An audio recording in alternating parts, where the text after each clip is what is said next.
assalaamu calaykum waraxmatullaahi wabarakaatuhu dhammaan daawadayaasheena sharafta leh ee ku xiran janalkeena. waxaan muuqaalkan gudihiisa idinkugu soo gudbin doonaa qiso ama dhacdo aad u xiiso badan oo loo yaqaano yaa saariyat aljabal. waa dhacdo taariikhi ah oo ku dhex jirta hiddaha islaamka oo ku saabsan awoodda iswaafajinta.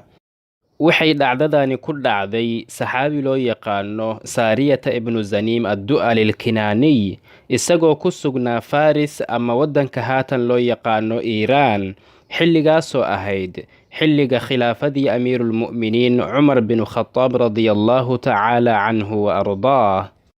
waxayna taariikhyahanada muslimiintu wariyaan in dhacdadani ay dhacday sanadku markuu ahaa 645 miilaadiga oo ku astaysnayd 23 hijriga, xilliga khilaafadii amiiruulmu'miniin cumar binu khadaab radiallahu tacaala canhu wa ardaah. kuwa aaminsan in dhacdadani ay sax tahay waxay ilaa iyo maantadan dhacdadan u ictibaaraan in ay tahay tusaale taariikhi ah oo ku saabsan awoodda iswaafajinta. waana dhacdo caan ah oo ku caanbaxday magaca yaa saariyat aljabal. saxaabigan loo yaqaano saariyata binu zaniim addu'ali alkinaaniy wuxuu ahaa mid ka mid ah hogaamiyaashii ciidanka muslimiinta ee furtay bilaadu furus sanadku markuu ahaa 645 miilaadiga oo ku astaysnayd 23 hijriga. xilli ay ka dagaalamayeen halka loo yaqaano nahaawund oo ku taalla bilaadul furus ama waddanka iiraan, ayaa waxaa ciidankii muslimiinta isugu soo habarwacday oo ku soo batay cadowgooda. isla maalinkaasna wuxuu amiiruulmu'miniin cumar binu khadaab radiallahu tacaala canhu wa ardaah khudbada salaada jimcaha ka akhrinayay mimbarkii rasuulka sala allahu calayhi wasalama isagoo madiina ku sugnaa. markaas buu cumar radiallahu canhu isagoo khudbadii akhrinayay hal mar si kedis ah cod sare ugu qayliyey ama ugu naadiyey: yaa saariyata aljabal aljabal, man istarca di'ba alghanama faqad dalam. isagoo ula jeeday: saariyow buurta buurta laasim oo ha ka dhaqaaqin. khudbadii markii ay dhammaatayna dadkii oo aad u yaabnaa maadaama hadalkaasi uusan ka mid ahayn khudbadii uu cumar radiallahu canhu u akhrinayay, ayaa intay cumar u imaadeen waxay weydiiyeen: maxaad ula jeedaa hadalkaasi?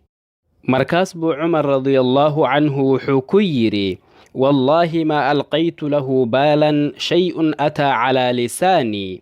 wallaahi ma ahayn hadal aan ku talagal u idhi, balse wuxuu ahaa arrin uun carabkayga la soo mariyey. kadibna dadkii ayaa amiiruulmu'miniin cali binu abi taalib oo isaguna halkaas ku sugnaa waxay ku yidhaahdeen: muxuu yahay hadalkan uu sheegay amiiruulmu'miniinka? haguuse saariya inagala jooga?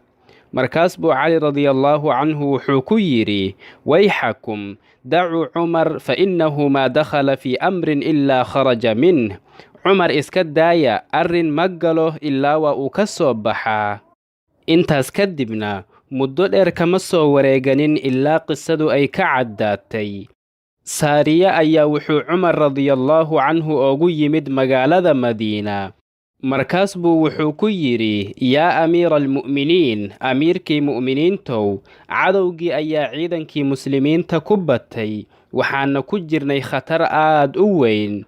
markaas baan waxaan maqlay cod dhawaaqaya oo ku dhawaaqaya: yaa saariyata aljabal aljabal, man istarca di'ba alghanama faqad dalam.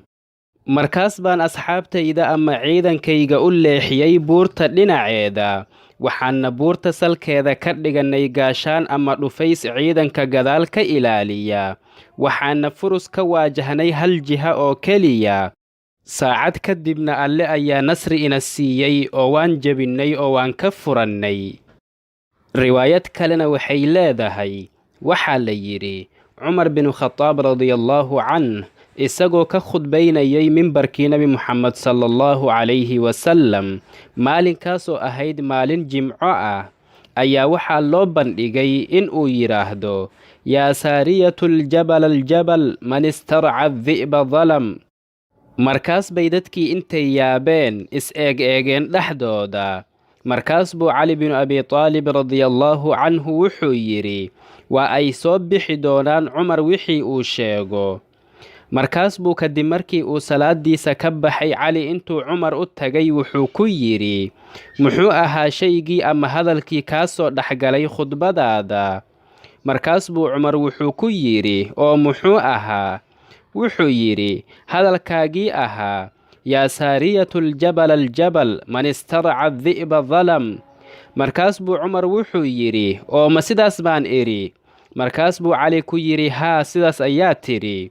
wuxuu yidhi, waxaa maskaxdayda ama maankayga ku soo dhacday in mushrikiintii ay jebiyeen walaalaheena, oo markaasna iyagu ay marayeen buur agteeda.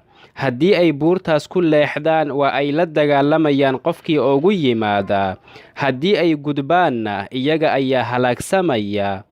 markaas baa waxaa iga soo baxay hadalka aad sheegayso in aad maqashay. wuxuu yidhi, bil kadibna waxaa yimid mid bishaaraynaya oo ku bishaaraynaya in bilaadul furus la furtay. wuxuuna sheegay in uu isla maalinkaas isla saacaddaas gudaheeda markii ay buurta yara gudbeen uu maqlay cod u eg sida cumar codkiisa oo kale oo ku odhanaya, yaa saariyata aljabal aljabal. wuxuu yidhi, kadibna buurtii ayaan u leexannay. markaas buu alle subxaanahu wa tacaalaa nasri ina siiyey oo waa aynu ka furannay.